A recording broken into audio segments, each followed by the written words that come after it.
Hi mga buddy, it's me again.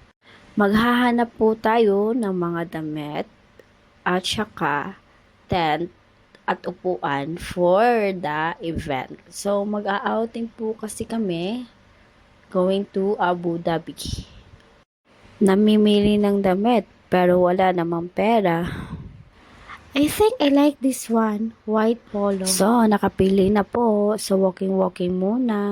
Kasama ko si Ate Joy. Kasama ko sa bahay. Bibili kami ng pork at mabuti na lang at na kahabol kami. Wala na akong slice kasi at magko-close na sila. Nagutom kami sa paglalakad. So, napag-isipan namin kumain ng dinner. Diba, maraming food. At saka siya pala yung kasama ko, si Ate Joy. Kain muna, dala chika. O diba, malaki kong kumain. Parang hindi na uubusan ng chika. Excited na kami para bukas sa outing namin. I hope we enjoy there. Mag-crabbings po kasi kami. So, waiting for the cashier. Nakahanap na din ng damit, then books, kasi need ko. Pag ewan ko ba, pagkasama ko si Ate Joy, napabibili ako na wala sa oras eh. Nagtitipid ako, pero pag siya ang kasama ko, napapabili ako wala sa oras. Ewan ko ba kung bakit. Oh my God, I love these shoes. Diba? Parang pupunta ng ibang bansa na naman tayo, guys. I like this.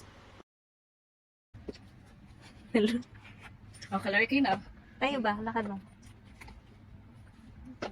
Oh, di ba? Para akong mas... Oy, di ba? Six-footer ka niyan ba? Ay, Ilakad mo kung hindi mo masakit sa paa. Dia class itu tuh. Baik cuma kecil ke? Masih station में देखो पर. Hindi masakit sa paa? हम वीडियो में बनते वर्सी. देखा ही उन्हें WhatsApp. Tama na. Kunin mo na yan. Di ba? Nabili. चलता है. उधर भी चलते गया था हमेशा. So, grocery, para namang maraming pera. Char lang tayo, guys. Also muna yan. Good for 1 month, char lang. Nakapili na din kami ng food, tent, and chair, at lamp para sa outing namin. Yan lang muna. Thank you!